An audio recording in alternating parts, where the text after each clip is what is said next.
Hola, bienvenidos a otro capítulo de Synclab. Hoy vamos a molestarlos con el tema de las reparaciones, las simbólicas y las nunca reales.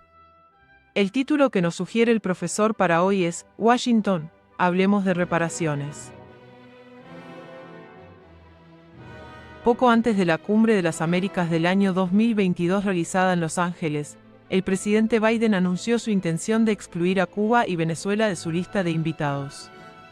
El subsecretario de Estado, Brian Nichols, explicó que no se puede invitar a países no democráticos.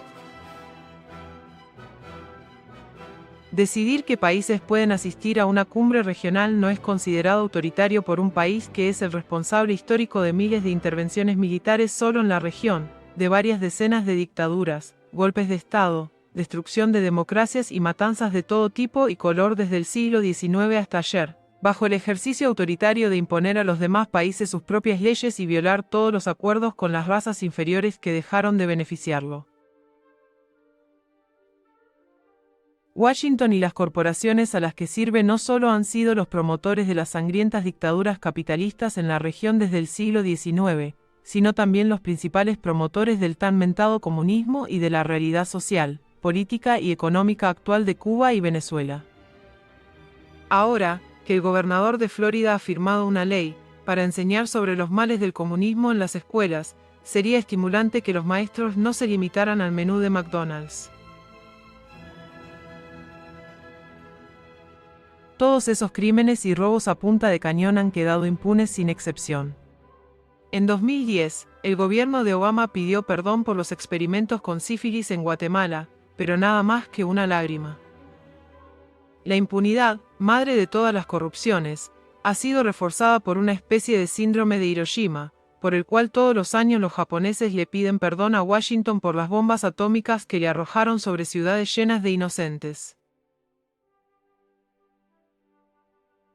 Gran parte de América Latina ha sufrido y sufre el síndrome de Hiroshima, por el cual no solo no se exigen reparaciones por 200 años de crímenes de lesa humanidad, sino que la víctima se siente culpable de una corrupción cultural inoculada por esta misma brutalidad.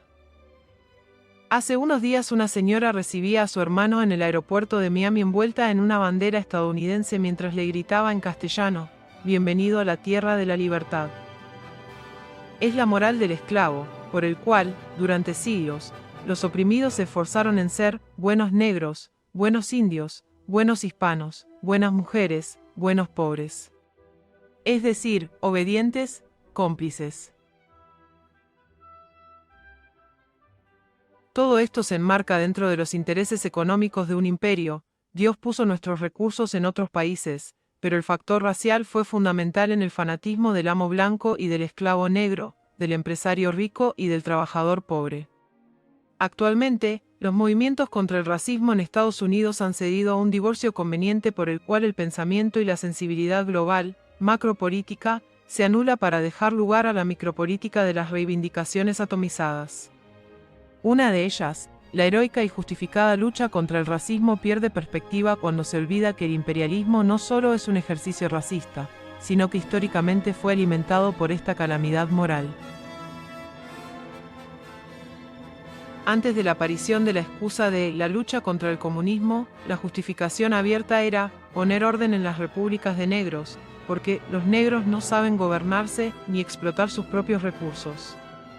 Una vez terminada la Guerra Fría se recurrió al racismo disfrazado de choque de civilizaciones o las intervenciones financieras en regiones con culturas enfermas, como América Latina, o en tierras con terroristas de otras religiones como en Medio Oriente, donde, solo en Irak, dejaron más de 1 millón de muertos, sin nombre y sin una cifra bien definida, como lo establece la tradición.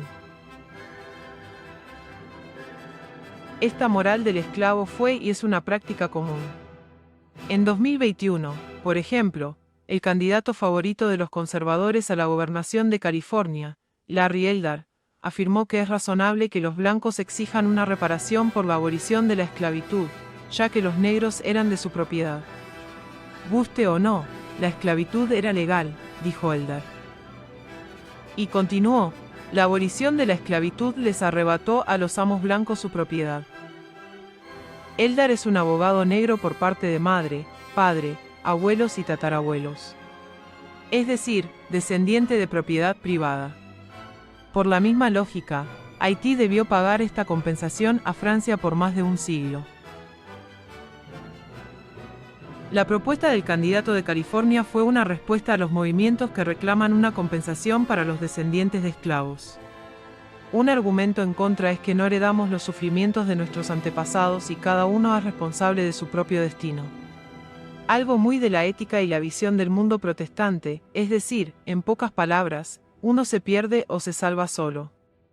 Al protestante no le importa si su hermano o su hija se van al infierno si él se merece el paraíso. ¿Quién no es feliz en el paraíso? Pero el pasado no solo está vivo en la cultura. Está vivo en nuestras instituciones y en cómo se organizan los privilegios de clase. Bastaría con mencionar el sistema electoral de Estados Unidos, una herencia directa del sistema esclavista, por el cual estados rurales y blancos poseen más representación que estados más diversos y con 10 veces su población. Por este sistema, en 2016 Trump se convirtió en presidente con casi 3 millones de votos menos que su adversaria, la candidata del Partido Demócrata, Hillary Clinton. También la segregación post-esclavista está viva hoy, con guetos de negros, chinos y latinos hacinados en las grandes urbes como una herencia de la libertad ganada en 1865, pero sin sustento económico. Para no seguir con las políticas de segregación urbana con el trazado de autopistas o la criminalización de ciertas drogas, todo con la declarada intención de mantener a unos grupos étnicos en estado de servidumbre y desmoralización. Por no seguir con las fortunas amasadas en el pasado que se transmitieron a grupos y familias como en la Edad Media se transmitían los títulos de nobleza.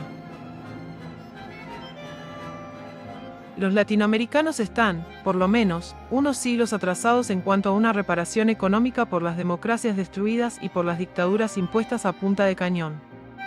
Desde el despojo de la mitad del territorio mexicano para reinstalar la esclavitud, hasta las dictaduras en los protectorados, las guerras bananeras a principios del siglo XX, las múltiples matanzas de obreros, la destrucción de democracias con el único objetivo de eliminar protestas populares y proteger los intereses de grandes compañías como la United Fruit Company, ITT, la Standard Oil, Pepsi Cola o Anaconda Mining, todos crímenes reconocidos oficialmente por Washington y la CIA, serían argumentos más que suficientes para exigir una reparación.